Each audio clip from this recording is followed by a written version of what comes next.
ില്ല ഇനി പുറത്തിറങ്ങിയിട്ടേ എനിക്ക് അറിയാൻ പറ്റുള്ളൂ എങ്ങനെയാണ് ഞാൻ പുറത്തായത് എന്നുള്ള കാര്യം.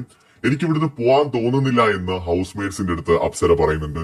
ഞാൻ അവിടെ എല്ലാം മിസ് ചെയ്യും, എല്ലാവരും പാവങ്ങളാണ്, എനിക്ക് അവിടെ എല്ലാവരെയും ഇഷ്ടമാണ് എന്ന് അപ്സര പറയുന്നുണ്ട്. അപ്സരയുടെ ആ ഒരു BTR പ്ലേ ചെയ്ത് കാണിച്ച സമയത്ത് സത്യം പറഞ്ഞാൽ കണ്ടിരുന്നു പോയി കേട്ടോ. ഒരുപാട് ബ്യൂട്ടിഫുൾ ആയിട്ടുള്ള ഇമോഷൻസും മെമ്മറീസും ഒക്കെ ആ ഒരു കുഞ്ഞു വീഡിയോക്കകത്ത് കാണാൻ പറ്റിയ അപ്സരയുടെ ഒരു ജേർണി എന്ന് പറയുന്നത് അടിപൊളിയായിരുന്നു. പക്ഷെ വീണ്ടും എന്തുകൊണ്ട് അപ്സര പുറത്തായി എന്ന് ചോദിച്ചാൽ അതിനൊറ്റ ഉത്തരം ലളിതമായി പറഞ്ഞാൽ വൈൽഡ് കാർഡ് വന്നതിന് ശേഷമാണ് അപ്സരയുടെ ഗെയിം താഴേക്ക് പോയത്.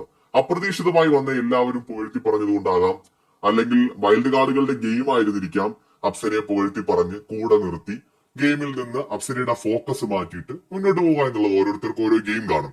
എന്തായാലും എല്ലാവരും അപ്സരയാണ് മികച്ചതെന്ന് പറഞ്ഞു, എല്ലാവരുമായി അപ്സര കൂട്ടുകൂടി. പതിയെ അപ്സരയുടെ ആ ഒരു ഗെയിമിലുള്ള ഫോക്കസ് നഷ്ടമായി. അപ്സര അപ്പോഴും പല കോണ്ടന്റ്